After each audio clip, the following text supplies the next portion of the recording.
everybody, welcome to episode 5 of the Middle Aged Metalhead. I know it's been a while, probably about 2-3 months, mainly because I've been very lazy.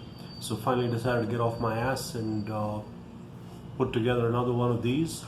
And for today's topic, I thought I'd start off with something a little simple. So using the Discogs app, I'm going to be showing you 4 random records from my collection, completely random. Whatever Discogs throws up is what I will be talking about. So yeah, let's get started. So first up, one of the finest hard rock, stoner rock, whatever rock, heavy rock, whatever you want to call it, albums. One of my favorites, Blast Tyrant by Clutch. And at this point, I think this was originally released in 2004. So this was the follow-up to Pure Rock Fury, which was another terrific album. But Blast Tyrant just took everything one level further. You know, the songwriting was amazing. Neil Fallon was pretty much at this point, and probably still is, one of the finest rock and roll singers around. I mean, that dude's a genius. His singing, his lyrics, they're just fantastic. And the band were always great. I mean, Clutch never had a bad or even an average album, but this one right here is up there with their best. This one itself is on Weathermaker Music, pretty bare bones vinyl reissue. Comes in a nice big gatefold, double LP set, and no liner notes, no inner sleeves, just have the lyrics, as you can see here. But yeah, it's a pretty bare bones package, and the music though is absolutely fantastic. Even if you have the slightest interest in heavy rock, Clutch is a band that you should know, and if you don't, Blast Tyrant is pretty much the perfect place to start. Clutch, Blast Tyrant, first of 4 records today. Alright, next up we take a trip back all the way to 1968, and a bunch of immigrants from different African countries come to the UK and start this band, and they call it Demon Fuzz. This is pretty much their only album, and Africa as it's called. And what Demon Fuzz do is, it's funky, it's got soul, it's got bits of prog, it's got bits of jazz, and standard, I guess what you could call hard rock for 1968. Well, this first and only album was released in 1970, but here they do a bit of everything, and there's something about Demon Fuzz that really gets me. It doesn't have the energy of Afrobeat, it doesn't have the danceability of something like OCD Sir, but there is something about this band that's, maybe it's the repetitive, slightly droning nature, their ability to settle into these grooves that just seem to get stuck in my head for days. But this is an album that I absolutely love. And if you've never heard of Demon Fuzz, they were a little obscure, they never made it big, and it's only the internet and YouTube that basically gave the band a second lease of life decades later. But if you've never heard them, check it out. You will not be disappointed. Not for your average metalhead, definitely, but if you're willing to broaden your horizons a little bit, Demon Fuzz's Africa is a very good place to start. Okay, number 3.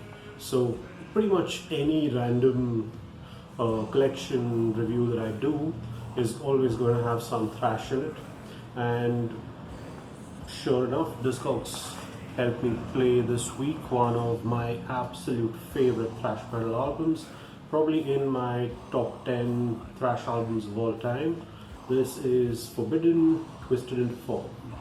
Now, Forbidden already had a fantastic debut album with Forbidden Evil, which is probably one of the best thrash debuts coming out of the US in the late 80s. This one came out in 1990, and it is an absolute beast. I mean, the band had grown in leaps and bounds. The youthful energy was replaced with a lot of maturity in their songwriting, and it also had the addition of Tim Calvert on rhythm and lead, And man, Tim Calvert is just amazing. We lost him a few years ago, I think, to Lou Gehrig's disease or something like that, and yeah, gone way too soon. But he did play on Twisted in Form. He played, I think, on Green as well, and he also played another one of my all-time favorite albums, Nevermore's Dreaming Neon Black. So R.I.P. Tim Calvert, and if you've never heard Forbidden before, I mean, seriously, educate yourself. Twisted into Form is essential thrash metal. I think Century Media is reissuing this, or has reissued this, and or maybe it's Combat.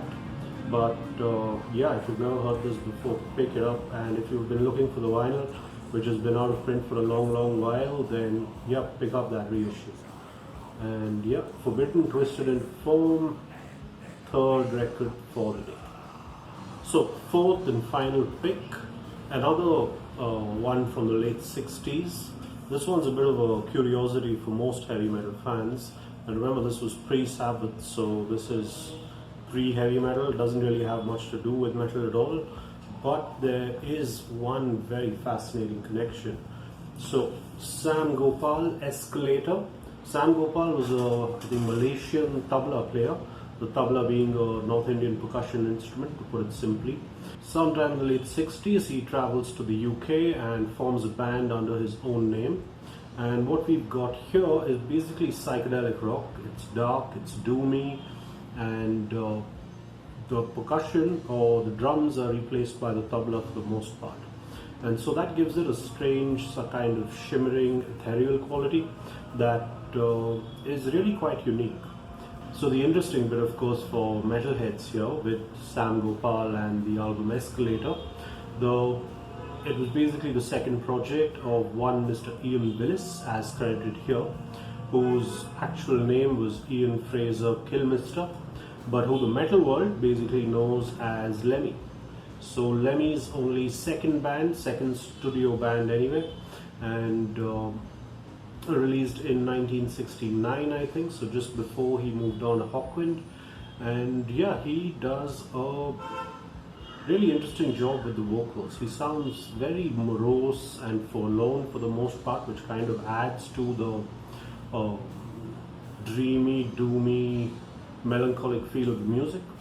But also the tabla is a kind of percussive instrument that keeps that rhythm going throughout.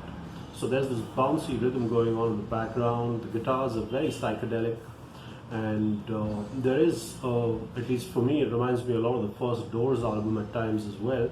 But Sam Gopal, for the most part, is a unique entity.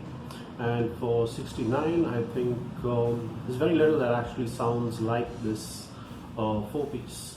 So yeah, if you have any interest in late 60s, 70s psych rock, or you just want to see or hear what Lemmy's roots were, then by all means check this one out.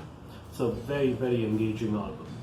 And yeah, that's pretty much it for episode 5. If you like what you see, if you think it's interesting, go ahead and like, subscribe, click on that bell icon so you can get notifications for whenever I update again. And if you've found any of the music interesting, and if you checked it out, let me know what you think in the comments. And if you know these bands, if you love these bands, let me know in the comments. If you hate these bands, you're just wrong, so don't bother, keep your opinion to yourself. And that's it from me, the Metal-Aged Metalhead, and I will see you again in episode 6. Take care, stay safe.